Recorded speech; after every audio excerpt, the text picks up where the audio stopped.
Hey guys, Pedro here to tell you about the latest from End, the Sin of Human Frailty, on October 27 on Closed Casket Activities.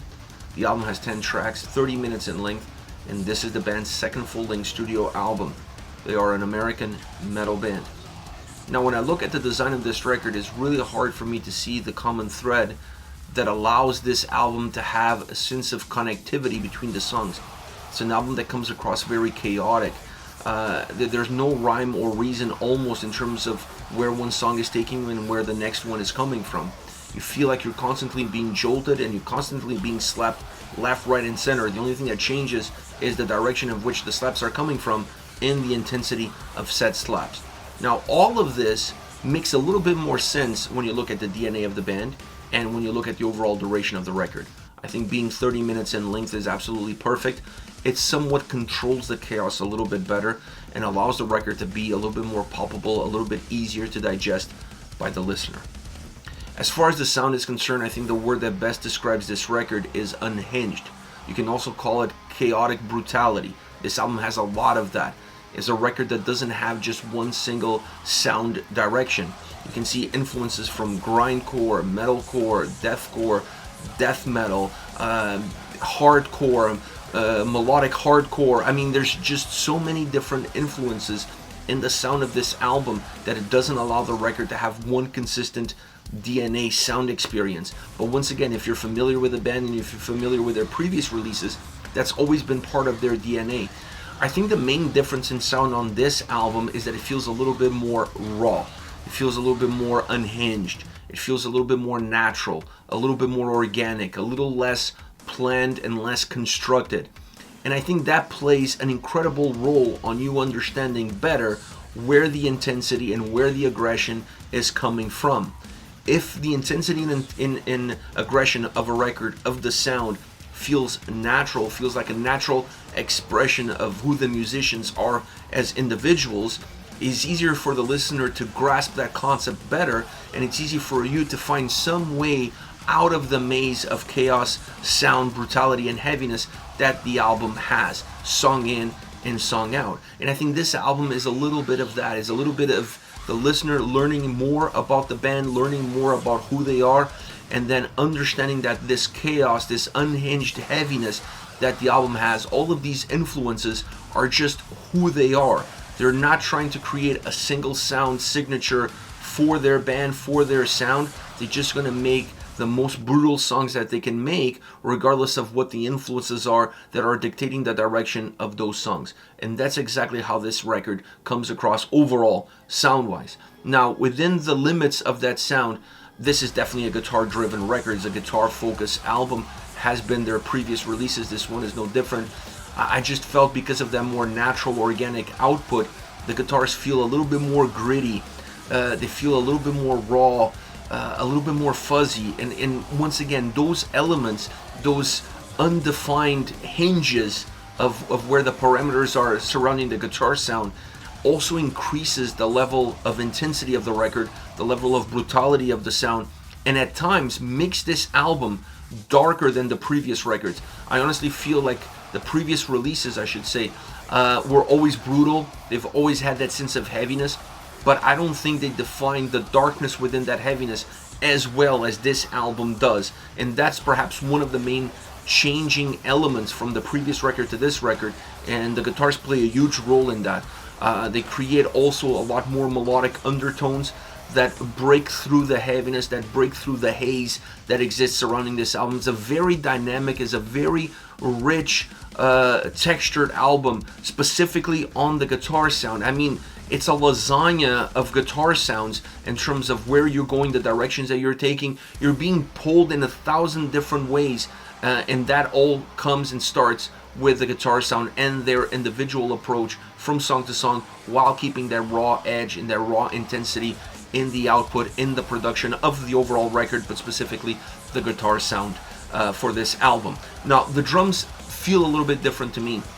They help ground the record because you have the bass and you have the guitars kind of going in that more unhinged direction. So you need something that shows you a little bit of control, or at least it creates a little bit of a sketch of what the edges of the album are. and the drums on this record definitely help define those edges, those limits, those parameters, and also gives the record a little bit of oomph. Not too much, but a little bit of oomph. And if you didn't have that, the record would feel really narrow, regardless of how much texture and how many different directions and sound you're trying to infuse with the guitars.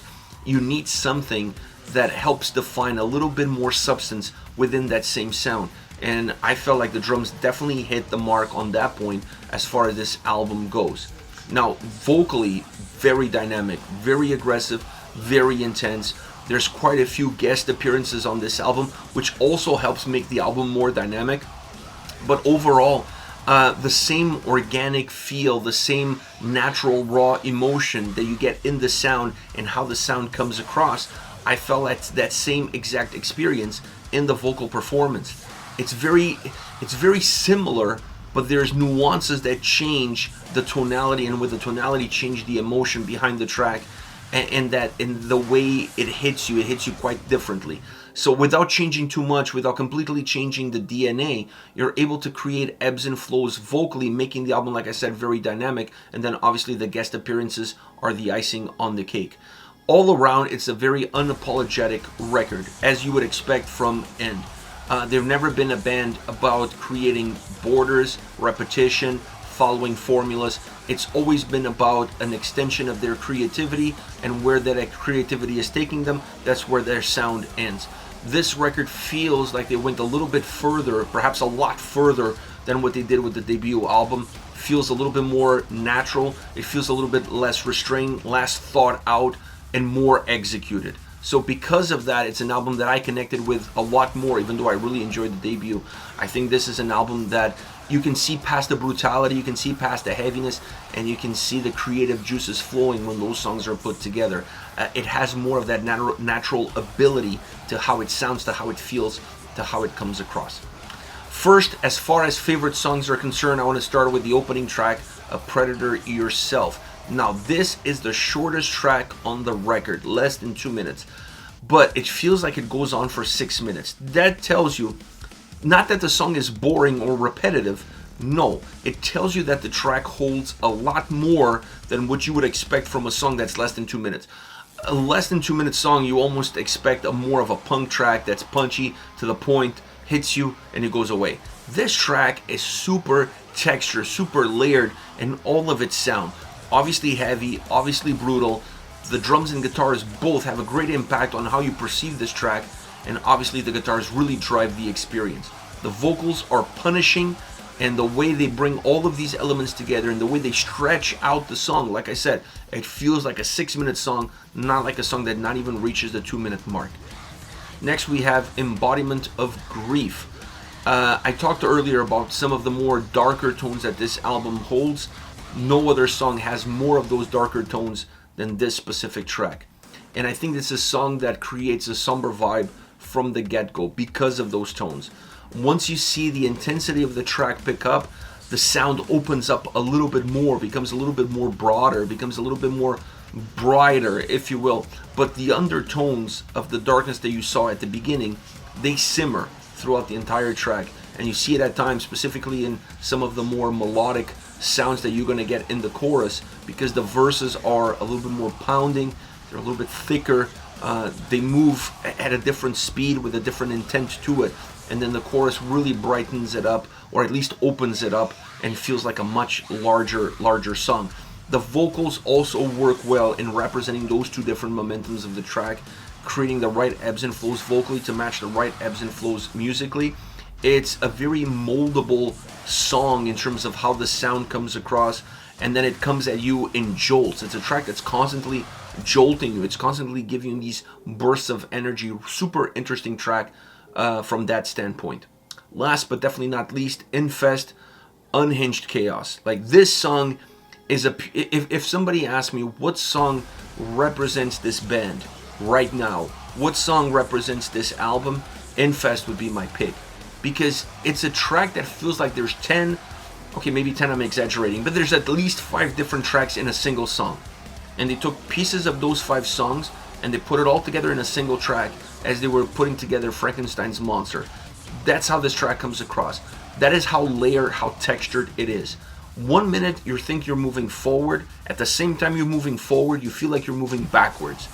And the dissonance in the sound, the opposite moving spectrums that the sound gives you, the different directions that the song takes constantly, the fact that it doesn't follow a sense of fluidity, forward fluidity, really makes this at times a hard song to listen to, because it's difficult for you to feel comfortable listening to it, because you don't know what's coming around the corner the next second. You don't know what's going to bring, and that sense of insecurity really plagues the listener when you're listening to a track like this.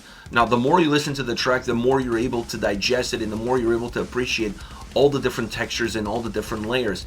But it's really a song that showcases not just the chaotic, unhinged experience that the album has, but their creativity in its most purest form, which is not really concerned about the normal structure of a track, and rather just take this more road less traveled, if you will, to create something that still has the feels of what a song should be like, but doesn't take you from A to B in the shortest path possible. It really goes in a roundabout way. Great track because of that, and because of how well it represents not just the band, but the record itself. This is it. And The Sin of Human Frailty, on October 27 on Closed Casket Activities. Let me know your thoughts on the band, on the singles. Hit me up in the comment section. Dying to read what you have to say about the band, and I'll see you all at the next video.